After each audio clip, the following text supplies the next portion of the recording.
Hello friends, welcome back to my channel. तो मेरी 2 caesarean deliveries हुई हैं, एक 10 साल पहले और एक जस्ट अभी। और अभी वाली डिलीवरी को 3 मंथ्स हो गए हैं। तो मैं अब आपके साथ में शेयर करूँगी कि सी सेक्शन डिलीवरी के बाद में क्या खाएँ और क्या ना खाएँ। तो सबसे फर्स्ट तो सी सेक्शन डिलीवरी के बाद के जो 10-15 दिन होते हैं वो थोड़े अलग होते हैं, और 15 दिन के बाद का जो डाइट होता है, डेढ़ महीने तक फिर जो चलता है वो अलग होता है। क्योंकि जो स्टार्टिंग के जो 10 या 15 डेज़ होते हैं उसके अंदर टाँके एकदम गीले होते हैं, उनको सूखने के लिए टाइम दिया जाता है, तो इसलिए उस टाइम पे जो खाने को दिया जाता है वो बिल्कुल डिफ़रेंट होता है। तो मैं एक मारवाड़ी फैमिली से बिलॉन्ग करती हूँ, इसलिए मैं आज आपके साथ में वो डाइट शेयर करूँगी जो हम लोगों के अंदर दी जाती है। आप भी उसे आसानी से फ़ॉलो कर सकते हो, क्योंकि ऐसा कोई स्पेसिफ़िक रेसिपीज़ नहीं है। तो सबसे पहले बात करेंगे कि सी सेक्शन डिलीवरी के बाद में हमें क्या नहीं खाना चाहिए। तो सबसे फर्स्ट है कि हमें दूध, दूध वाली चाय मतलब मिल्क टी या फिर दूध वाली कॉफ़ी, ये हमें रिकमेंडेड नहीं है। कैफ़ीन हमें रिकमेंडेड नहीं है। डेयरी प्रोडक्ट्स के अंदर दूध हमें रिकमेंडेड नहीं है। तो ये हमें नहीं पीना चाहिए, क्योंकि इससे जो टाँके हैं उनमें पस पड़ सकती है। तो हमें फिर इसकी जगह पे क्या हम पी सकते हैं, हम ब्लैक टी पी सकते हैं, या फिर हम ग्रीन टी जो होती है वो पी सकते हैं, लेकिन दूध की जो चाय है वो नहीं पी जाती है। हमें मिर्च मसालेदार खाना नहीं खाना चाहिए, जैसे कि गरम मसाला हुआ, छोले मसाला या मार्केट का कोई भी जो मसाला होता है, इनफैक्ट कि चाट मसाला वगैरह। और मिर्च हम लोगों को नहीं खानी चाहिए, किसी भी तरह की मिर्च, ना ही काली मिर्च, ना ही लाल मिर्च और ना ही चिली जो ग्रीन चिली होती है। ये सब कुछ हमें अवॉइड करना चाहिए। हमें मसालों के अंदर सिर्फ़ नमक लेना चाहिए और हल्दी लेनी चाहिए। बहुत ज़्यादा मसालेदार खाना खाने से जो हमारे टाँके हैं, चाहे वो आपके नीचे वजाइना में लगे हों, चाहे फिर वो आपके अंदर लगे हों पेट में, वो जलन करते हैं, उनमें सूजन आ जाती है और उनमें पस पड़ने का खतरा हो जाता है। मार्केट का तला भुना खाना, फ़ास्ट फ़ूड या किसी भी तरह का जो भारी भोजन होता है, वो सब हमको नहीं करना चाहिए।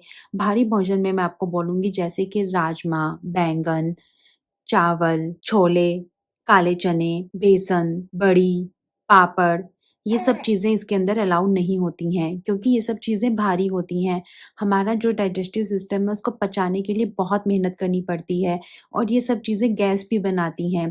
बैंगन, पत्ता गोभी, फूल गोभी, इन सब चीज़ों से हमें गैस हो सकती है, और गैस के कारण फिर क्या होता है कि आपको इंडाइजेशन हो सकता है। इसलिए ये सब चीज़ें आफ्टर डिलीवरी रिकमेंडेड नहीं होती हैं। इनफैक्ट कि कच्चे फल और सलाद भी स्टार्टिंग के अंदर सी सेक्शन डिलीवरी के बाद में नहीं दिए जाते हैं।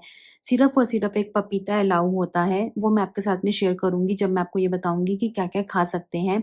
बाकी जितने भी फल हैं वो सब अलाउ नहीं होते हैं। ऐसा कहते हैं कि वो सब जो फल हैं वो थोड़े भारी होते हैं पचाने के अंदर, इंडाइजेशन हो सकता है, इसलिए ये सब चीज़ें इसके अंदर अलाउ नहीं होती हैं। कच्चे फल और सलाद से कई प्रकार की समस्या हो सकती है पेट की, इसलिए ये सब भी इसमें रिकमेंडेड नहीं होता खाना। किसी भी तरह की बाज़ार की मिठाई या प्रोसेस्ड फूड इस टाइम पे अलाउ नहीं होता है। मैं आपके साथ में वेजिटेरियन डाइट शेयर कर रही हूँ, because I am a vegetarian. अब मैं आप लोगों के साथ में शेयर करूँगी कि सी सेक्शन डिलीवरी के बाद में आप क्या-क्या खा सकते हो। तो सबसे पहले है fibre rich food. Fibre rich food का मतलब है कि आप खिचड़ी खा सकते हो, आप दलिया खा सकते हो। खिचड़ी और दलिया के अंदर भरपूर मात्रा में फाइबर होता है। ये ब्रेस्ट फीडिंग वाली मॉम्स के लिए भी बहुत अच्छा है, क्योंकि इससे दूध की मात्रा बढ़ती है, दलिया से स्पेशली। और क्या है, इसको पचाने के लिए हमारी बॉडी को भी ज़्यादा मेहनत नहीं करनी पड़ती है। इसलिए जब हम ये सब चीज़ें खाते हैं तो हमारी बॉडी इसको आसानी से पचा लेती है, और हमारे पेट पे भी काफ़ी ज़ोर नहीं पड़ता है। चावल इस टाइम पे अवॉइड किए जाते हैं, लेकिन अनाज की गरम रोटियाँ आप खा सकते हो सब्ज़ी के साथ में। सब्जियों के अंदर मोस्टली घिया या फिर तोरी दी जाती है। उसके अलावा फ्रेश पालक या मेथी जो है उसका साग बना के दिया जा सकता है। सब तरह की सब्जियाँ इसके अंदर अलाउ नहीं होती हैं, जैसे कि अगर आलू, फूल गोभी, पत्ता गोभी की मैं बात करूँ तो ये सारी वेजिटेबल्स आफ्टर डिलीवरी नहीं दिया जाता है। खिचड़ी और जो दलिया है वो आप स्टार्टिंग के 10-15 दिन आफ्टर सी सेक्शन बिना घी का खाते हैं, ठीक है? सिर्फ़ उसमें हल्दी होगा, नमक होगा और दलिया होगा। लेकिन 10 पन से 15 दिन के बाद में आप घी की डाइट शुरू कर सकते हैं। उसके बाद में आप घी के साथ खा सकते हैं या फिर दूध के साथ भी खा सकते हैं।